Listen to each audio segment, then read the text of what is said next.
Oi, boa noite. Meu nome é Ana Paula e hoje eu realmente sei e acredito que eu sou uma filha amada de Deus. Eu vivo em lutas e vitórias nas áreas de rejeição, orfandade, baixa autoestima, medo, autocomiseração e justiça própria. Em Jeremias 29, 11 a 14, a palavra de Deus diz: porque sou eu que conheço os planos que tenho para vocês, diz o Senhor. Planos de fazê-los prosperar e de não causar dano, plano de dar a vocês esperança e um futuro. Então vocês clamarão a mim, virão orar a mim e eu os ouvirei. Vocês me procurarão e me acharão quando me procurarem de todo o coração, e eu me deixarei ser encontrado por vocês. Por um tempo, eu achei que o plano de Deus para minha vida era não ter um plano. Tudo começou quando eu tinha 3 para 4 anos e meus pais se separaram. Algum tempo depois, meu pai começou a se relacionar com uma pessoa que não compartilhava dos mesmos princípios cristãos que eu e minha família, muito pelo contrário. Vivia numa estrada de trevas que eu nem sei como explicar ou descrever. Pior de tudo, uma pessoa que desejava construir uma família com meu pai e não tinha a mínima intenção de deixar que eu continuasse a fazer parte da vida dele, ou muito menos deixar que eu fizesse parte da sua nova família. Assim, aos poucos, eu e meu pai fomos sendo separados por essa pessoa. Essa pessoa já tinha 2 filhos de um casamento anterior e teve mais um filho com o meu pai. Então, meu pai se tornou o pai dos 3 filhos dela, sob a influência dela, e foi deixando de ser o meu pai na prática. E eu passei a minha infância e adolescência vendo meu pai ser pai dos 3 e não podendo ser pai para mim. E assim, eu fui acreditando que meu pai não se importava comigo, entre muitas outras enganações malignas que aos poucos eu fui aceitando como verdades para a minha vida. Também, durante minha adolescência, eu cresci sendo diversas vezes comparado, principalmente na aparência física, com a filha da sua esposa. Todas essas circunstâncias foram firmando no meu coração algumas mentiras, nas quais eu acreditei por muitos anos.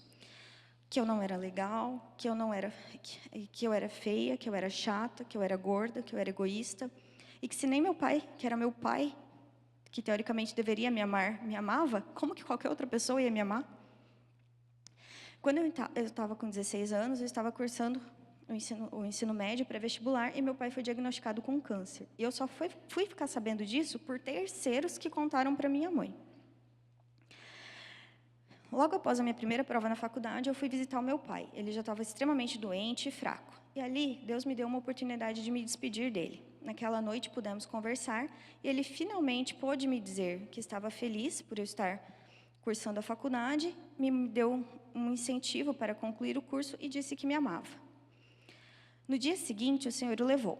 Passei o restante daquele ano revoltada com Deus. Não entendia por que dele ter permitido que minha vida fosse daquela forma, de que meu relacionamento com meu pai tivesse sido daquela forma, porque ele tinha me separado dele, porque ele tinha dado um fim tão trágico a ele, porque tinha permitido que tudo aquilo acontecesse comigo.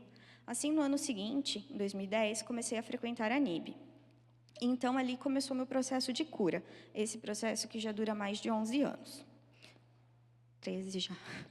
E ainda está em andamento. E fui para o meu primeiro aconselhamento com o pastor Jefferson e a pastora Claudinha. E nesse encontro, recebi 2 tarefas, 2 missões. Perdoar o meu pai e a sua esposa. Pensei comigo, tranquilo, bora lá. Fiz uma oração, fiz um gesto de perdão, pronto, perdoado. E segundo, reconhecer quem eu era em Cristo e a minha identidade de filha. Fiz outra oração e pronto. Só que não era bem por aí. Achei que estava tudo resolvido, mas o perdão é uma decisão que deve ser tomada repetidas vezes. E a identidade em Cristo e a nossa filiação em Deus é algo que precisa ser construído através de um relacionamento genuíno com o Pai e com uma entrega total de direitos e com uma confiança plena de que o Pai está no controle e sabe o que é melhor para mim. Assim, passei anos acreditando que isso já era um assunto resolvido. Porém, em 2019, apenas, iniciaram os processos referentes ao inventário do meu pai. Durante esse período, as velhas feridas abriram-se novamente, e a dor, a rejeição, voltaram com tudo, e uma forte depressão se abateu sobre mim. Em 2021, durante as brigas judiciais do inventário, eu não conseguia ver uma forma pela qual eu conseguiria perdoar essa esposa dele, que me havia feito tão mal desde a infância, com tanto abuso psicológico, e agora, ainda no inventário, tentava, por meios ilícitos, me deixar sem nada. Então, Deus falou comigo que eu precisava perdoar essa pessoa, não por ela, mas por mim. Então, eu decidi que, de verdade, eu daria um jeito de liberar esse perdão, que estava pendente há tanto tempo.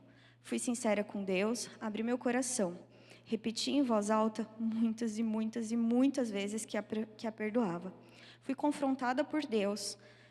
Ele mandou uma pessoa me passar a seguinte mensagem, que eu precisava tirar a minha ofensora do pedestal de mágoa, aonde eu havia colocado ela, e deixar unicamente Deus ser o meu centro e o meu ponto de equilíbrio.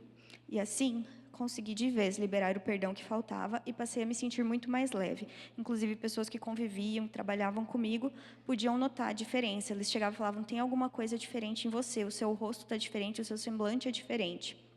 E nesse processo eu entendi que eu sou verdadeiramente uma filha amada de Deus e venho cada dia reafirmando essas verdades na minha vida para substituir as mentiras que outra hora já fizeram parte do que eu acreditava ser a verdade para mim.